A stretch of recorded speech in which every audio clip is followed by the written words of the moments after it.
Bismillah, this is actually the moment all of us have been waiting for. So I'll be introducing the keynote, Yasmin Mogahed.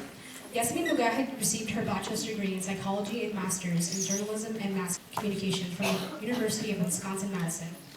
After completing her graduate work, she taught Islamic studies and served as a youth coordinator. She also worked as a writing instructor at Cornell University and as a staff columnist for the Islam section in Focus News. Currently, she's an instructor for Al-Maghrib Institute, a writer for the Huffington Post, an international speaker, and an author, but she focused most of her work on spiritual and personal development. Yasmin recently released her new book, Reclaim Your Heart, which is now available worldwide. With that, I would like to introduce you, Yasmin Mogahed.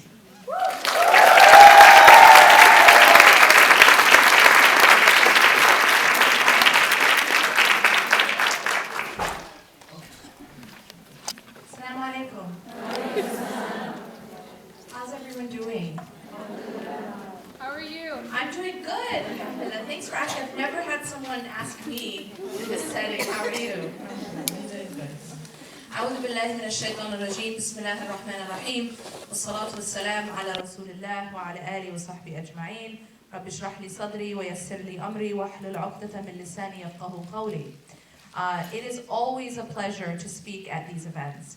I am a big supporter of these types of programs done by women for women, and I think that it's so important for us to empower ourselves if we're going to be able to give back to anyone.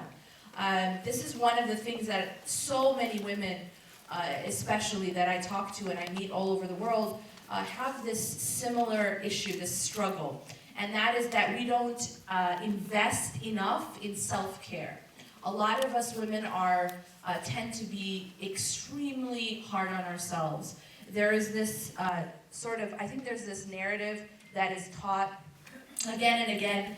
Of course, it's very cultural. It does not come from our religion, but that's this idea that women are meant to be the sacrificial lambs for everyone else around them. And that women end up actually neglecting their own self-care. They tend to not be very compassionate to themselves. And there's this idea that, but I'm here only to serve others and only to be supportive to others.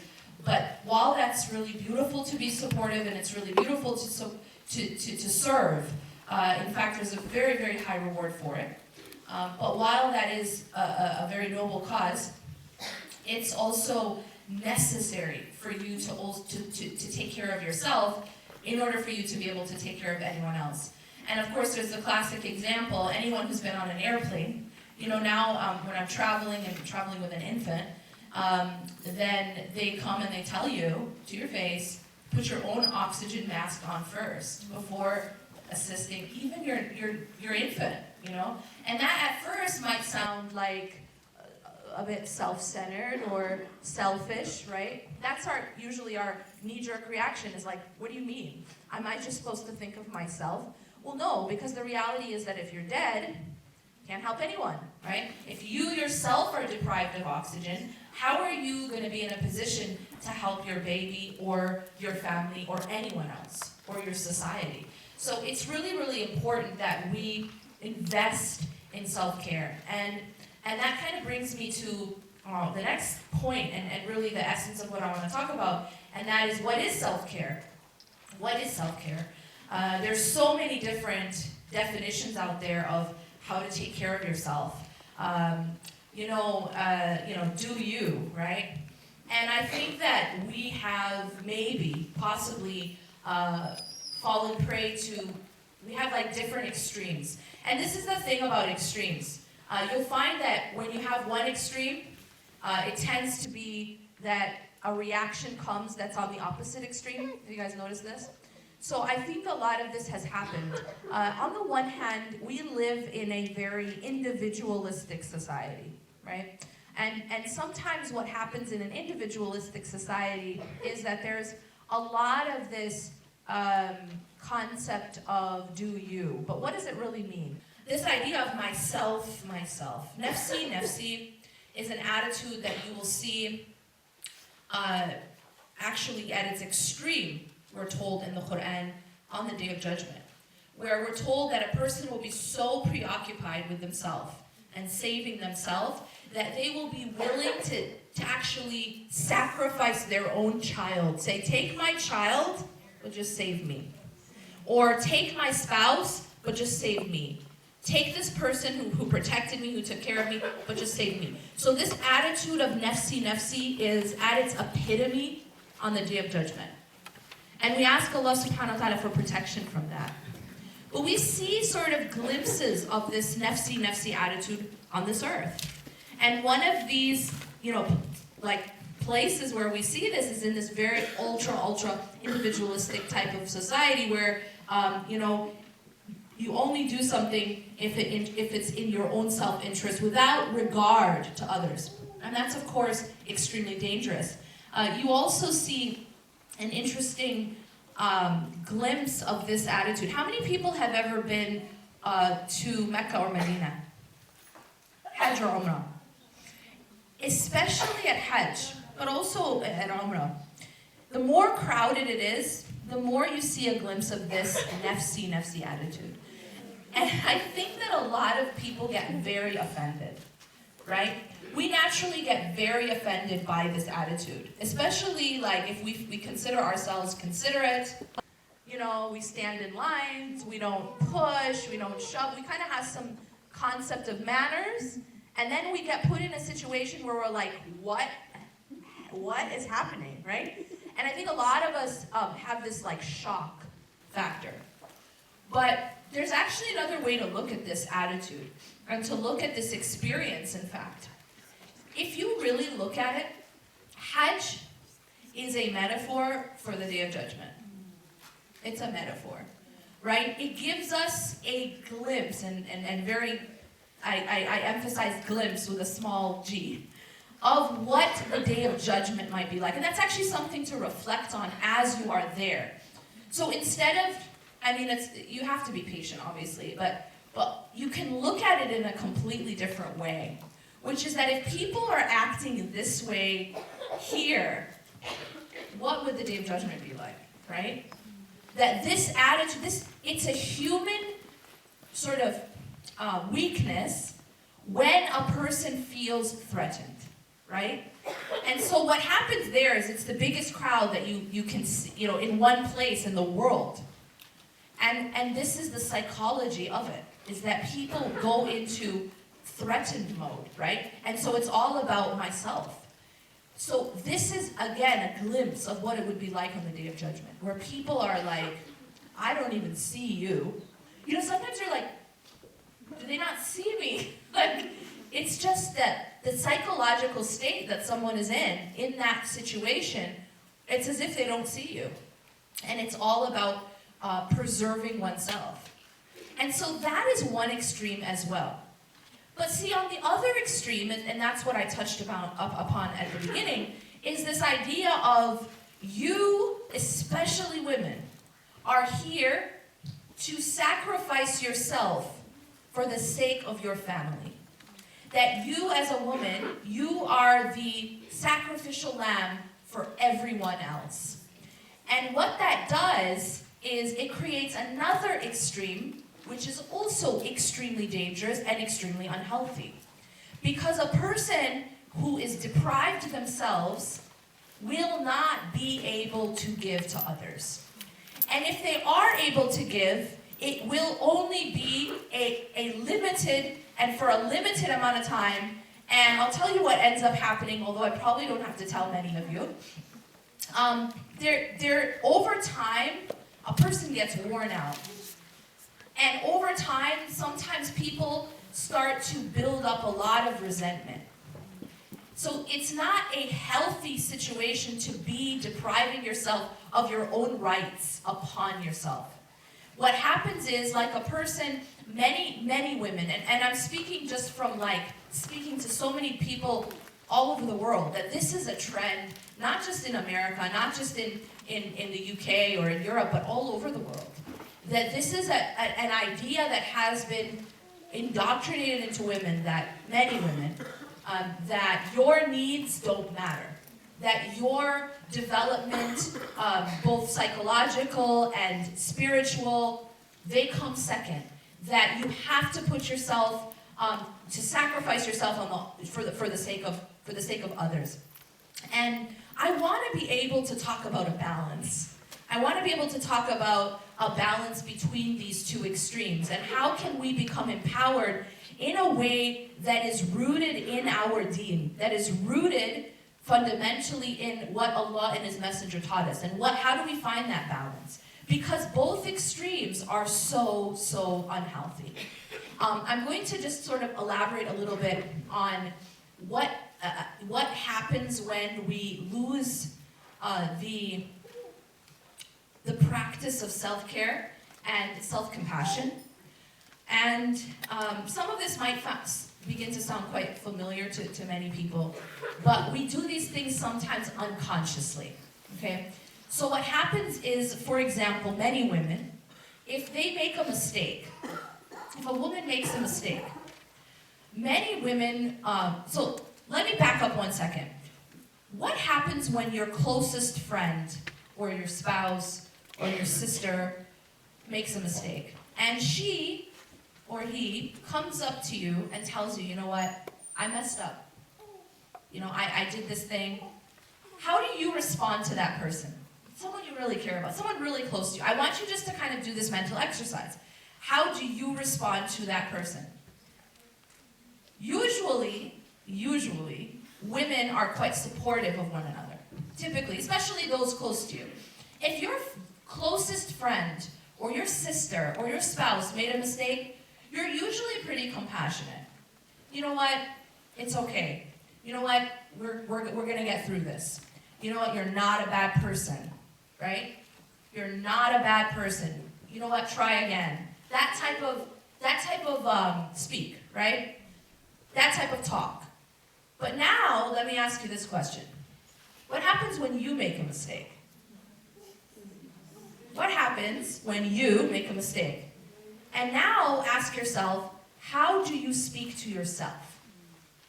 This is very important because these are actually unconscious things.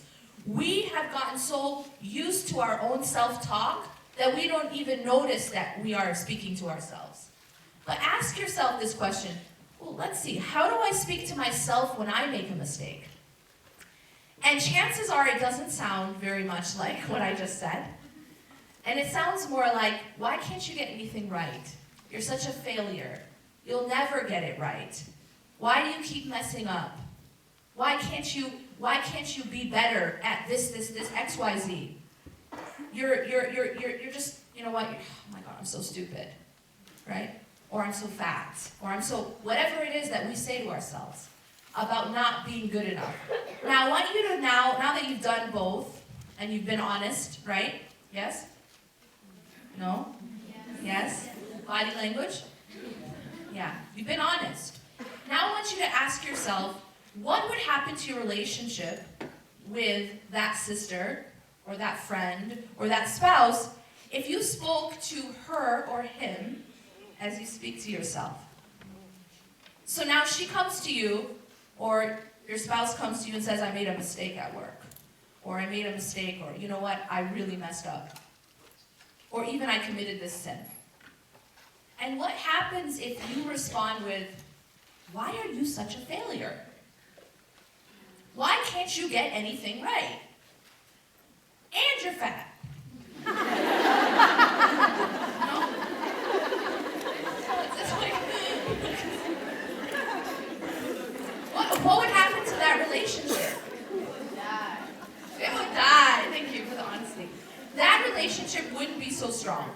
In fact, you would end that relationship. And this is the point I'm making, is that this type of self-talk is toxic to your own relationship with yourself. And that's ultimately the first relationship that you're going to be responsible for. And now I'm talking Islamically. Islamically, Allah subhanahu wa ta'ala will hold you accountable for you first. You're going to be asked about yourself before you're asked about anyone else. How did you take care of yourself? What did you do about what? About your own soul and its rights upon you. Did you oppress your own self? You know in the Quran when Allah subhanahu wa ta'ala talks to people and He says, He calls out to the people in a very interesting way. قُلْ يَا عِبَادِ الَّذِينَ أَصْرَفُوا عَلَىٰ أَنفُسِهِمْ لَا تَقْنَطُوا مِنْ رَحْمَةِ اللَّهِ. Look at how Allah addresses the human being who is oppressing themselves. See, Allah doesn't say, "Oh, my slave, who have wronged me." Because we don't wrong Allah, actually, when we disobey. We don't wrong Allah. It's like you go to the doctor, and you say, you know what, I'm angry at the doctor, or the doctor doesn't know what he or she is doing, so I'm going to punish the doctor by drinking poison. I'm not even going to take the medicine. I'm going to drink poison instead. You know, like really smart. Who you're hurting? You're only hurting yourself. You're only poisoning yourself. And that's what happens when we disobey Allah. Allah's high above any analogy. When we disobey Allah, we're the ones drinking the poison. We are oppressing ourselves. We're not oppressing Allah. You can't oppress Allah. You can't oppress Allah subhanahu wa ta'ala whose kingdom is infinite, who is al-Ghani. He's completely self-sufficient. We don't harm Him, we only harm ourselves. And so when Allah subhanahu wa ta'ala is talking to us, and He says, قُلْ يَا عِبَادِ الَّذِينَ أَصْرَفُوا عَلَىٰ أَنفُسِهِمْ, those who have transgressed against their own selves, who have wronged their own selves, who have oppressed their own selves, ظالمون to themselves, oppressors of themselves. لَا تَقْنَطُوا مِنْ رَحْمَةِ اللَّهِ. Allah says in this ayah, do not despair of the mercy of Allah. So Allah is calling out to us, those of us who are not actually taking care of the amana that Allah subhanahu wa ta'ala gave us. The amana meaning the trust. And now this brings me to sometimes when I hear from women who are, for example, in abusive situations. And when I speak with them, a lot of times they have been taught and they have been told this religious rhetoric that have sabr, sister. Have sabr, sister. And the word sabr is like being weaponized. It's like being weaponized as a tool to keep people oppressed. And that's completely unjust. Because the concept of sabr, the concept of patience, isn't only that it doesn't mean you do nothing. It doesn't mean you be passive. Those who understand the concept of sabr in the Quran and in the Sunnah, it is also a notion of perseverance. Perseverance in action. For example, you would require sabr to take action against injustice. That requires sabr. You require sabr to take action against oppression. So if someone is telling an oppressed woman, have sabr, sister, it should mean have sabr and get yourself out of that situation. Because sabr is also perseverance. It's the ability to endure the marathon, not just the sprint. The endurance to be able to keep going. That's also sabr. Sabr doesn't just mean I do nothing. Sabr definitely doesn't mean turn the other cheek. It's not what it means when it comes to oppression or injustice or abuse. So it's really, really, again, I think one of the biggest mistakes we make is when we take things, we tend to go to extremes. I feel like as a community, individually and collectively, we're having a problem with balance. We go to one extreme or the other. One extreme or the other, right? We have the people saying, the moment that there's a problem, people just go and get divorced, right? We hear this all the time. We're hearing this all the time. Look at the divorce rate. Well, it really annoys me when people say, look at the divorce rate, by the way. And the reason for that is it takes It does not take into account happy marriages, successful marriages. It's just you're staying under the same roof. I don't consider that a success, right? They're trying to say like, okay, 50% now are getting divorced. And before, in the past, it was only 20. Okay, does that mean that they were happy, that they were healthy marriages, or did they just stay together? So that's not really necessarily the goal, right? That's not the best indicator of our success rate. It's not just that they stayed together. It's not just that the divorce rate is going up. Let's talk about what's happening in these relationships. Are these relationships healthy? I mean, if we're saying that in the past more people stayed in abusive relationships, I don't think that's a success. That's not a positive thing, right? We need to start talking about quality, the quality of what it is that we are living when it comes to our relationships, but also when it comes to how we take care of ourselves. So in talking about relationship, again, it's this balance. We have to come back to balance, where we are not neglecting our responsibilities to others, but we are realizing that the first thing you're going to be asked about by Allah subhanahu wa ta'ala is the amana of yourself. The amana, the trust of yourself. Did you allow someone to abuse you when you were given your soul and your body and your mind and your heart were actually a trust given by God to you? They're a trust. And you're entrusted with your body, you're entrusted with your soul, you're entrusted with your heart and your mind, and you are responsible to take care of that trust. And Allah will ask you. And then Allah will ask you about your children too. Did you protect your children? Or did you allow them to be in an unhealthy, abusive situation? That's also a question you're going to be asked. That because you are entrusted with yourself and you are entrusted with your children.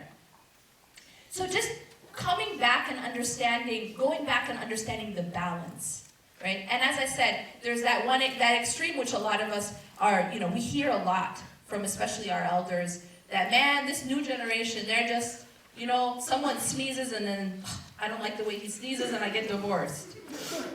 But you know what? I'm just going to say this because this is a room full of women. I can tell you this. This is one of the biggest myths I hear, and it's so annoying. Women don't get divorced because their husbands didn't get them flowers. That is not what's happening.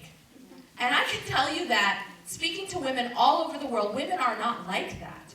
I am actually seeing the opposite, that women are willing to stay in really bad situations no matter what. And usually, almost always, no matter how bad the situation is, she never wants to get out until she's forced out. It's like women just are not, because we are taught to be so loyal, and we've accepted that, this idea of, no, I'm the sacrificial lamb. I have to accept anything for the sake of others.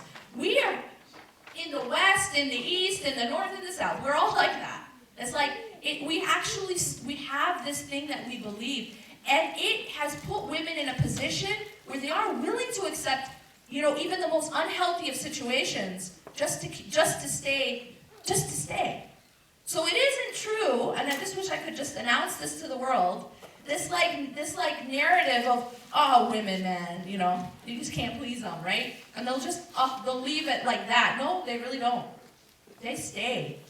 Women stay. And it's actually, we have an opposite problem, which is that it's very hard sometimes to get women to get out of unhealthy, abusive situations, no matter what's happening. And many of them, I had one woman tell me recently, she was just she was in a very unhealthy dynamic. It was very, it was very unjust. And she didn't even think of leaving. She was literally, had no idea. She opens the door one day and she's served with divorce papers. It was like that. He did it like that. That's how she was literally forced out of a situation, but it wasn't healthy for her. But she wasn't the one who chose. It was like she was Allah subhanahu wa ta'ala picked her up and took her out. You know what I mean? And that's typically what we see, is that it's like she's forced out of that unhealthy situation. Women tend to not want to leave. Women don't abandon. You know what I mean? It's like you won't abandon your friend no matter how unhealthy that relationship is. You won't abandon the people around you no matter how toxic. You're like, no, not me. I don't know who she's talking about. So we have to be balanced. And we have to realize that we are going to be asked about our own selves and our own well-being. Did you allow someone else to harm you psychologically, physically, emotionally? And that is not Islamic to put up with that.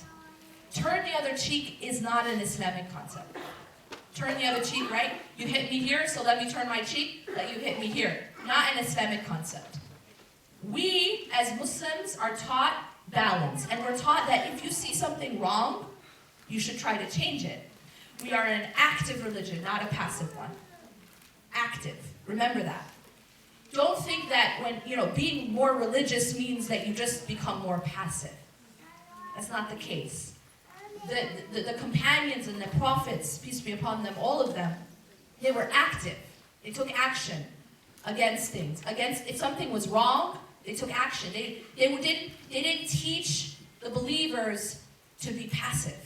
They taught the believers to be active in their families and in their communities. So I want to, and this is another dichotomy that we have. You have activism, and then you have spirituality. And they tend to live on like different planets. Right? You got the activists, and then you got the spiritual people, And they're like, it's like as if they're like two separate worlds. Right? No? Okay. Well, Allahu Akbar. But generally you find this dichotomy in our community. And there shouldn't be this dichotomy. Because spirituality is active. You gotta do, you gotta act. Allah subhanahu wa ta'ala, when He says in the Quran, الَّذِينَ آمَنُوا, what does He put with that? وَعَمِلُوا الصَّالِحَاتِ, those who believe, and it's coupled with those who do righteous deeds. It's a package. You can't say, I do everything in my heart. You can't, right? You can't do everything in your heart. The hijab can't only be in your heart. The fasting can't only be in your heart. The praying can't only be in your heart, right? You have to have the iman, yes, but it needs to be coupled with external action. That's the proper balance, all right? So, and at the same time, you can't just pray and just fast if you don't have the iman in your heart, right? It's not going to be complete. It's not complete to just have the faith without the action. And it's not complete to have the action only without the faith. Again, a religion, a deen, a way of life of balance. Now, in talking about self-care, and I do want to leave you guys with something practical that you can do, and it will transform your life. Y'all ready for this? So, let's talk about taking care of the body for a second, all right? What is the body's primary need? Oxygen. Okay, you might say, what did someone say, chocolate? Oh, sorry, that was me. So oxygen. Like even food and water, as you know, in Ramadan, you go without it for a whole day, right? Okay, but what happens if you go without oxygen? Even for a few minutes? You can die. You will die, yeah, after a certain period of time. So oxygen is your primary need of your body. Everyone understands that. Spiritually, and I want you guys to understand something. There is always a parallel principle in the spiritual world. You have the physical world, your body, right? The sun, the sky, the moon. These are physical realities. Light, there's physical light and there's spiritual light, okay? There are physical physical oxygen, and there's spiritual oxygen. So always realize that there's parallels. And it's really powerful to reflect on the physical realities because it gives you insight on the spiritual realities. That's why Allah subhanahu wa ta'ala tells us to reflect on the creation of the heavens and the earth. Why do you think that is?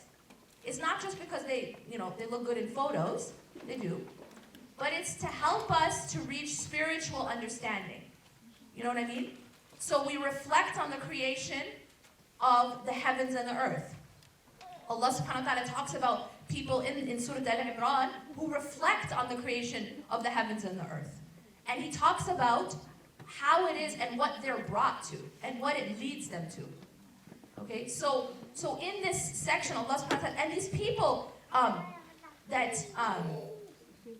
يتفكرون في خلق السماوات والأرض. They're reflecting on the creation of the heavens and the earth. ربنا ما خلقت هذا باطلا سبحانك. Look at the reality that they're led to by reflecting on the physical reality. Is that ربنا ما خلقت هذا باطلا سبحانك. That you have not created all of this without a purpose. فقنا عذاب النار. So protect us from the punishment of the hellfire. It's a reality that one is led to through reflection on the physical reality. The physical. And what are these creations called? How does Allah refer to the creation around us? He says these are ayat. What's an ayat? A sign. It's a sign. So Allah has given us signs all over. إِنَّ فِي خَلْقِ السَّمَاوَاتِ وَالْأَرْضِ وَاخْتِلَافِ اللَّيْلِ وَالنَّهَارِ لَآيَاتٍ لِأُولِي الْأَلْبَابِ. That indeed in the creation of the heavens and the earth and the alteration of day and night are signs, but here's the exclusivity in the Quran, right? They're signs for a specific group of people. Everyone around you sees the sky and sees the sun and sees the sunset every day and sees the sun. Some people don't bat an eyelash. It's not a sign for them, is it? Because it's only exclusive for those who have a specific type of understanding. It's like if someone doesn't have vision, if someone is blind, physically blind, they might be standing in front of the ocean, but can they see it?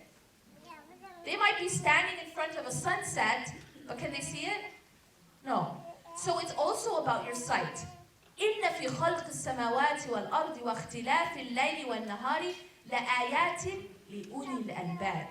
That in the creation of the heavens and the earth, and the alteration of night and day, are signs for those of understanding. أُولِي الْأَلْبَابِ. And if you go really deep into the language, you will find that albab, the word albab, if you just read a translation, this is usually translated as those who reflect or those who think.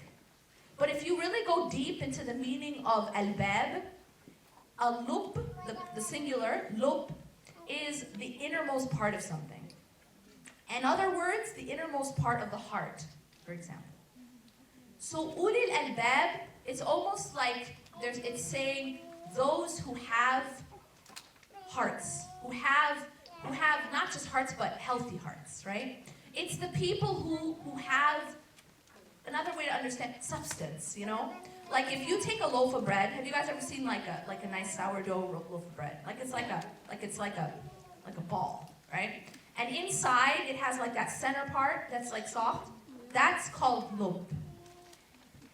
Okay? So ulil albab, it encompasses all of these meanings, which is those who of understanding, those of substance, those who reflect, that they're going to understand the signs in the heavens and the earth and the alteration of night and day. الَّذِينَ يَذْكُرُونَ اللَّهَ قِيَامًا وَقُعُودًا وَعَلَى أَنفُسِهِمْ. It is those. Now Allah goes on to describe who are these special people who will be able to understand the signs of the heavens and the earth. He goes on to say they are those who remember Allah, standing and sitting and on their sides. Think about that for a second. What other position can you really be in life? As human beings, we're either standing, we're either sitting, or we're on our sides laying, right? What does this ayah mean? It means that they're always remembering God. They're remembering God in all the positions of their life. When they're powerful and when they're not. When they're happy and when they're sad. When things are going their way and when they're not. This is the only way that we'll be able to have the understanding that we need to be able to see the signs and be successful. رَبَّنَا مَا خَلَقْتَ هَذَا بَاطِلًا سُبْحَانَكَ إِنَّكَ عَذَابَ النَّارِ. You've not created all of this without a purpose, so protect us from the punishment of hellfire.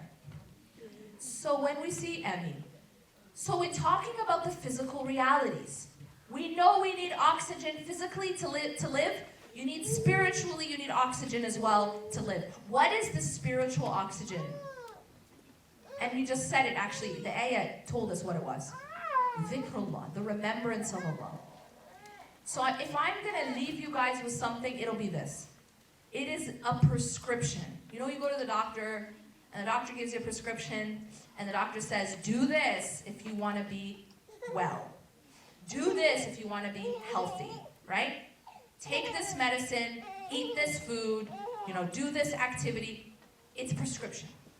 This is the spiritual prescription if you want to be well, if you want to be healthy. And when we say wellness and healthy, we're not just talking about one kind of wellness. This is all kinds of wellness in the sense of both spiritual, emotional, and psychological wellness. It includes all of this. So the first thing is the oxygen of the heart is the remembrance of Allah. And that first step is the salah, the prayer. We've had, there's a lot of talks. I do a lot of talks. We have a lot of discussions about spirituality. You all over the internet, you'll see really cool quotes here and there made into a cool meme. Yeah? But we cannot have a discussion about spirituality or getting close to Allah or being successful spiritually without talking about prayer, without talking about salah. Because salah is the oxygen. What kind of personal trainer would sit and talk to someone, okay guys, you gotta eat this, you gotta eat organic, you gotta eat raw, you gotta work out, but you're not breathing. It's like not even relevant to talk to someone about how to be healthy beyond if they're not even breathing, right? Yes or no? So salah is the essence of our wellness, psychologically and emotionally and spiritually. Salah is the oxygen of the heart. If a person isn't praying, then they're not breathing. That's just it. There's no two ways about it. And if I got into the fiqh of not praying, you would be quite shaken. The fiqh of it. There are scholars who say that abandoning salah actually takes you out of Islam. I mean, it's so serious. All right? So what I'm talking about right now is the essence of of salah as your oxygen spiritually, mentally, psychologically. I'm not even getting into the fiqh of it, but it's very serious. So salah. And salah is 5 times a day.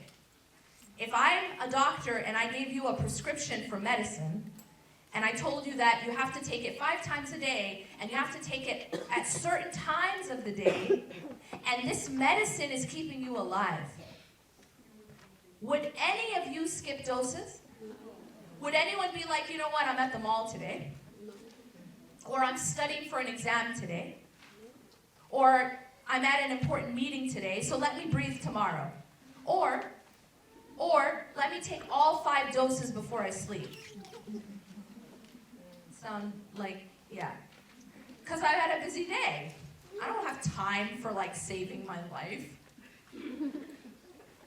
It's like, I don't have time to stay alive. My God, I've got stuff to do. Honestly. So the reality is, we have to go back to our ultimate priorities. You will, in fact, a drowning person will drown another person with them just to get oxygen.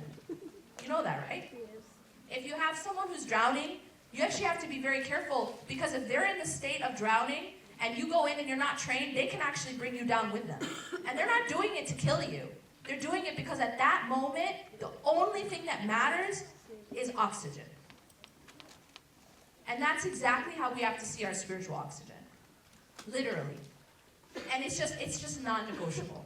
It's a non-negotiable. And I promise you that the moment that you make it a non-negotiable, where there's a will, there's a way. Always. Always. And if there really is no way, like you are passed out, then guess what? You won't be held accountable for that. But where there's a will, there's a way. With everything in life. And I mean, I'll just leave you with this example. Have you guys ever been in an important meeting or an important exam? Maybe you're sleeping and it's like the most comfortable sleep of your life and you really need to go to the bathroom. Anyone? Okay. What do? You go to the bathroom. Thank you. There is no one who's like, this meeting is just too important.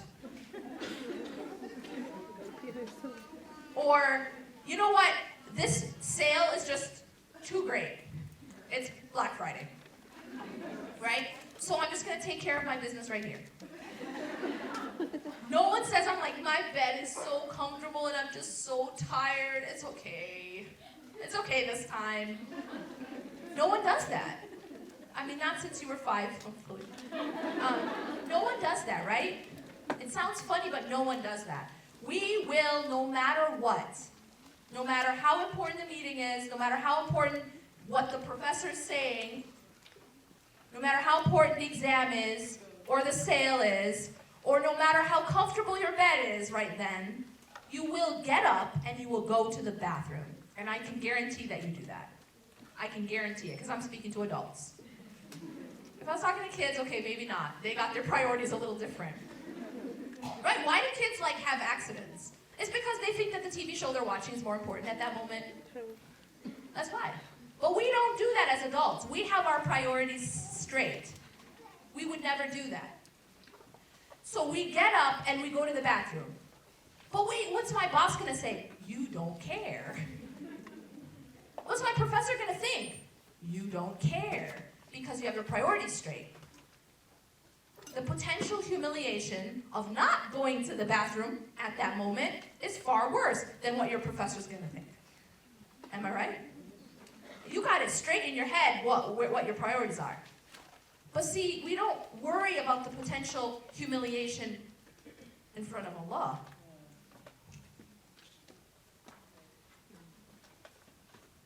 It's very, very serious. I'm talking to you just about the reality of it. But oftentimes we neglect the needs of our soul and we only focus on the needs of our body. We only focus on the needs of our body. Even though, now listen to this, the body isn't lasting, is it? What's going to happen to every single one of our bodies in 100 years? Whether you're an atheist or you're an agnostic or you're Jewish or you're Christian, you cannot deny the fact that your body will be in the dirt in 100 years, without a shadow of a doubt.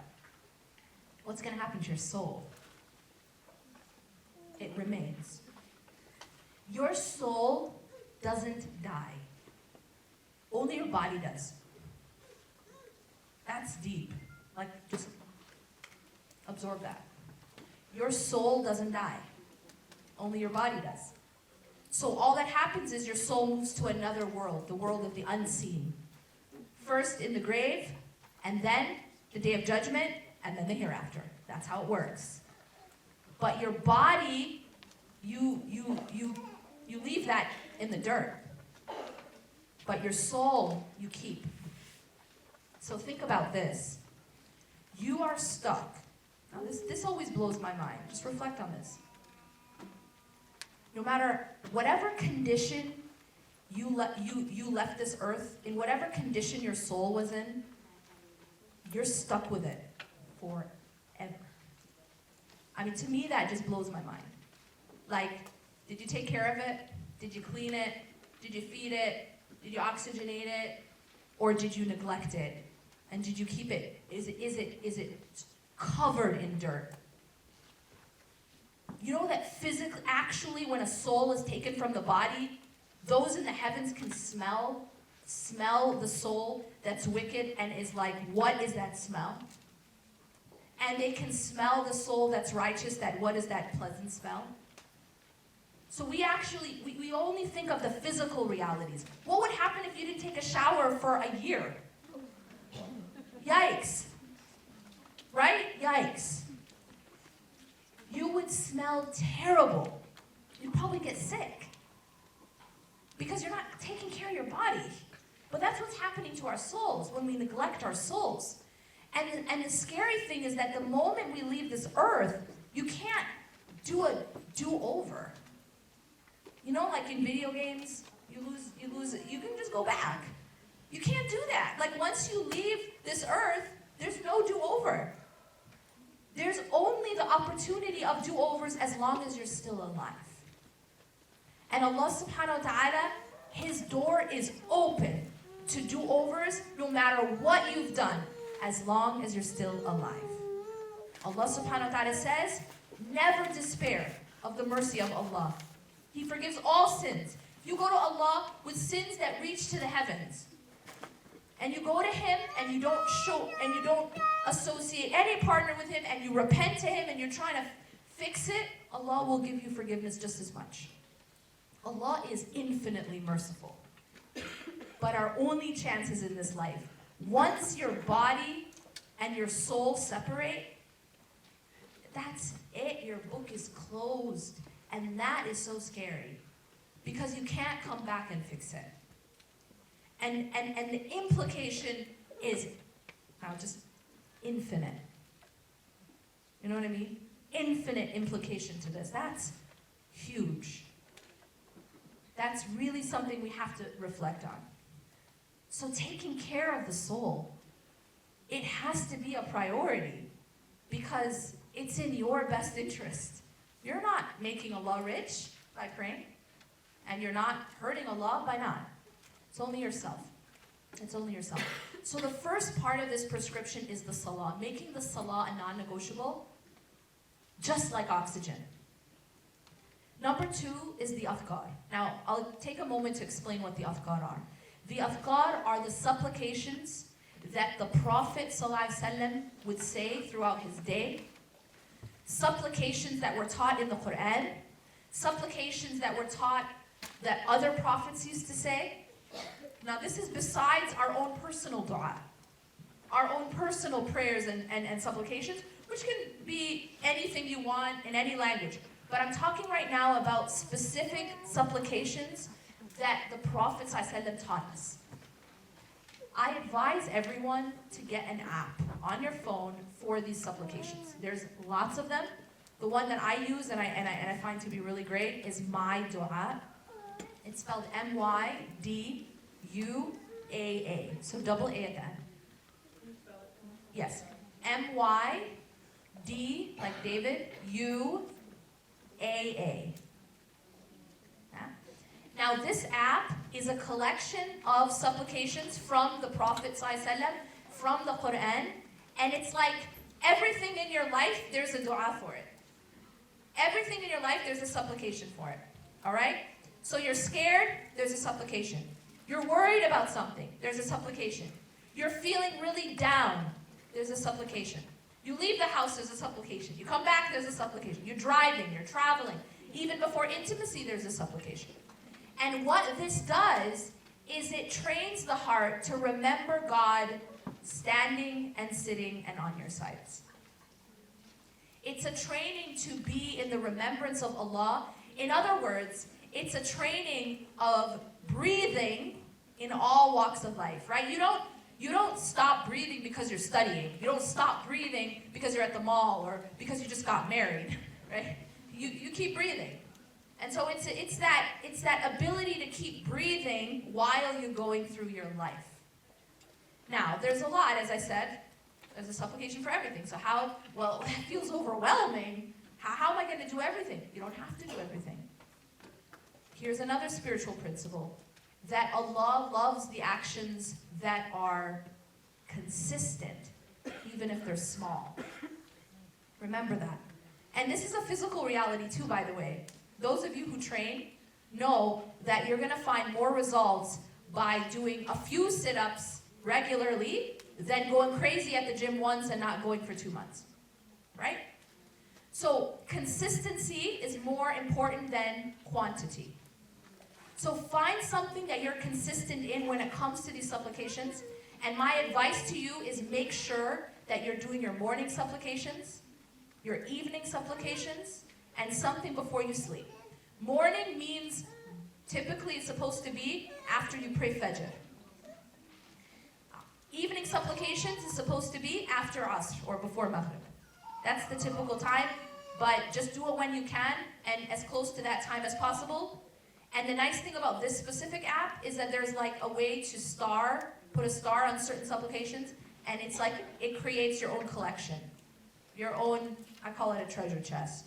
It's so powerful. The adhkar will transform your life. What I'm doing right now is I'm trying to translate concept into reality through action. So it's a concept. I've been speaking about concepts. How do you go from a concept to a reality? How do you go from a concept to something practical? This is how. This is how. It's through regular, like if I can stand up here, talk about getting healthy, getting in shape, getting fit for like 8 hours, but has anyone gotten healthy just by listening to it? Has anyone gotten fit? Anyone have a six-pack just by listening to it? No. Right? You have to go and do something in order to translate that concept into a reality. So this is what I'm giving you right now. And the adhkar have to be regular. It transforms your life, by the way. And I don't know if anyone's heard me say this before and actually done it, and they can bear witness to how it changes your life. But just quickly what it does, it changes your mental well-being. Like your emotional and psychological well-being becomes a lot healthier. A lot healthier. Your thought process becomes a lot healthier. It actually affects your thinking. It affects how you feel. You know this, like, let's be honest, like, you know this roller coaster of emotions that we go through? Now sometimes we're high in the sky and then we're like low in the dirt. And I'm not talking about if someone has an actual like disorder, but I'm talking just generally. It helps like stabilize you. You know, it really, really helps to just be able to be okay in life, regardless of the ups and downs. And it helps in your relationships a lot. Like honestly, if I were giving a marriage seminar, and I don't understand why we don't do this, I feel like we talk about all these different things in marriage seminars, right? Right? Do this, do that, that's all great. But no one gives the most important piece of advice, which is do your adhkar. I'm serious. Like, this is crazy. I feel like it's like a big conspiracy of shaitan. No. I'm serious. Like, everyone just forgets that. Like, oh, an oversight. It's the most important marital advice I could give anyone. And I'm like, without a shadow of a doubt. It's just do your adhkar. Honestly. So much, capital S-O, much, of the problems within marriages is just fueled by shaitan. Absolutely, without a shadow of a doubt. And I'm not making this up. This is actually, we have text to prove this. One hadith, I'll just tell you this, one hadith, it tells us that Iblis, he's like the head of the shayateen, he has like army of shayateen, right? They go out and they come back and report to him. And they come back and report to him, I did this, I made this person do this, I made this one lie, I made this one steal, I made this one, commit fornication. He's not so impressed. But when some shaitan comes to him and says, I came between a husband and wife, he congratulates him. He's impressed. That's like the gold star. Honestly. So it's not like I'm making this up. This is a very real battle, an unseen battle that we have. That shaitan does actively try to come between relationships. Don't think that if you can't see something, it doesn't exist. there is a lot going on that you can't see, and I can't see. So what do the adhkar do? The adhkar is a protection against the things we can't see, because you can't call Ghostbusters about shaitan. There's no other protection. You can't call the police, you can't call 911 about him, he's unseen. So, the only protection is the protection of Allah through your adhkar, through your dhikr. And just as a side note, it's not through wearing a certain type of necklace, or hanging a certain type of thing in your house or in your car. It's through the remembrance of God by the tongue and by the heart. Alright? The tongue, this is the sunnah. This is the practice of the Prophet ﷺ. So my dua, this app, it gives you the authentic supplications from the Quran and the Sunnah. And when you incorporate these, they are transformative. And as I said, I can't overemphasize the effect they have also on your relationships. Alright? Life just becomes a lot easier. You're asking for ease in a lot of the dua. So again, don't be overwhelmed by how many there are for morning and evening supplications. Star certain ones that you're going to be regular with and just stick to it, even if it's small. They'll have a big impact. And then number 3 in this prescription is the Quran, the words of Allah. Stay connected. Stay connected. And don't just think that you have to read a lot or none, right? This is another tactic of shaitan, is all or none. That's not the way it works with Allah. You can just do a small amount, but do it consistently. And reflect on it. Read it, reflect on it, and try to apply it. أقول قولي هذا واستغفر الله لي ولكم إنه غفور رحيم سبحانك اللهم وبحمدك أشهد أن لا إله إلا أنت أستغفرك وأتوب إليك. Quick announcement, 2 quick announcements. One of the things that we're finding in our community is there's a lot of stigma when it comes to asking for help. I mentioned issues having to do with marriage quite a few times, and there's a lot of stigma in terms of reaching out and asking for help. If you are interested in marital counseling or marital coaching, see me, inshallah, at the book signing. I'll have a sign-up sheet, inshallah, and help direct you. So if you are interested in that, inshallah, they'll give you more details about where the book signing will be, and inshallah, I hope to meet you there. Assalamu alaikum.